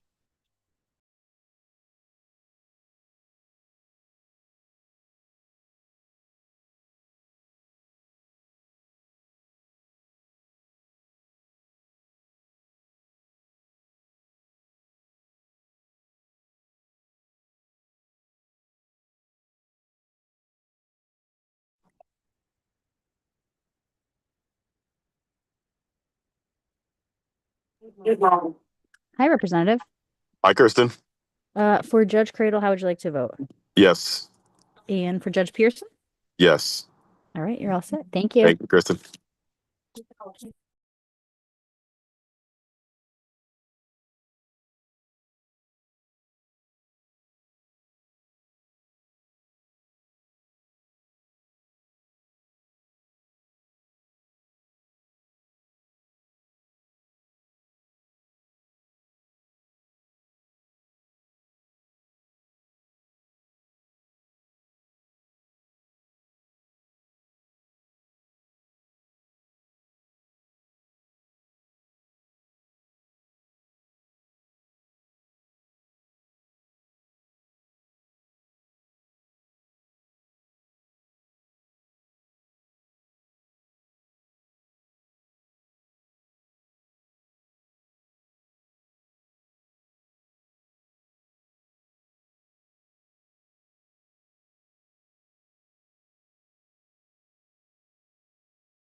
Good afternoon, Representative. What's going on? We have two votes today, two judges or judicial noms. We'll do the favorably report the nomination of the Honorable W. Glenn Pearson of Hamden to be a judge of the appellate court and a judge of the Superior Court. Affirmative. And favorably report on the governor's intention, the nomination of the Honorable Melanie L. Cradle of Durham to be an associate judge of the Supreme Court and a judge of the Superior Court. Affirmative. Excellent. Thank you very much. Appreciate you, bro. Take care. Same thing.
Hi, Representative. Oh, and then you're muted. There you go. Hi, how are you today? Good, and you? Pretty good, pretty good. For Judge Cradle, how would you like to vote? Do set votes yes. And then for Judge Pearson. Also yes. All right, you're all set. Thank you. Thank you. Have a good one. Yeah.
Hello?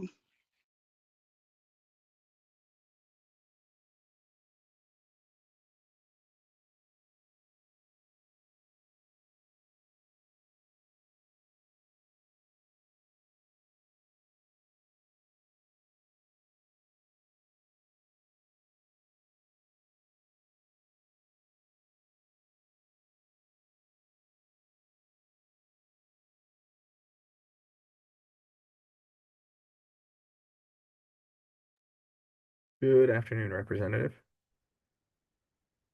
Good afternoon. So we have two votes today, both judicial noms.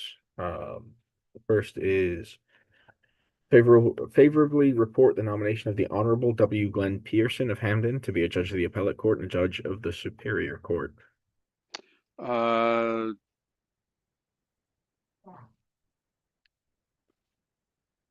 mm, I vote yes.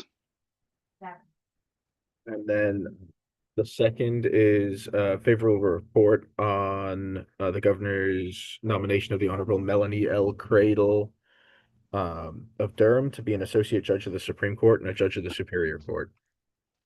Um, now with that, it how did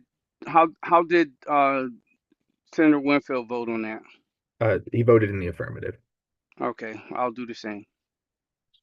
Thank you very much, Representative. Thank you. Take care. Take care.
Hi, Hello. how are you? I'm doing great. I just didn't want to make 241 today, so I wanted to make sure I was here. Listen, it's good to see you. For Judge for Judge Cradle, how would you like to vote? We'll vote yes. And for Judge Pearson, We'll vote yes. all right, and that's all we got. All right, All right, sounds hang in good. there. We'll talk to you That soon. All right, I'm something's happening. All right, we'll talk soon. Bye. all right, bye.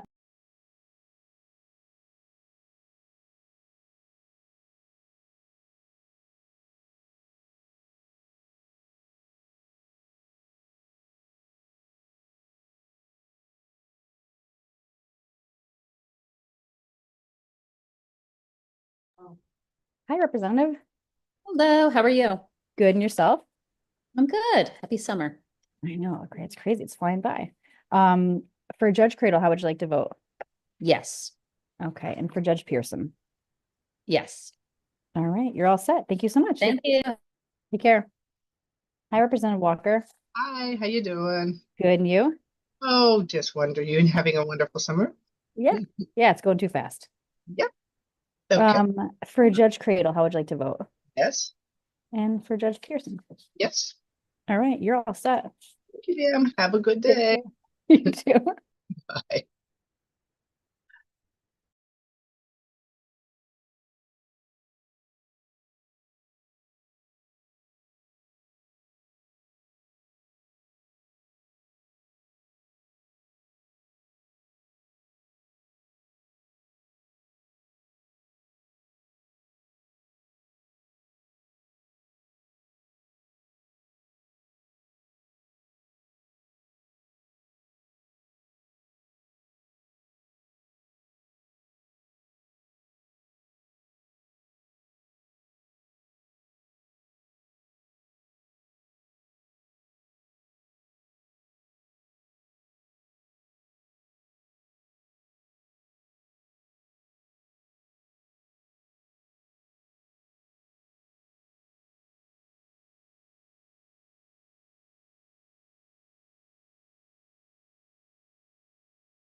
Hi, Senator.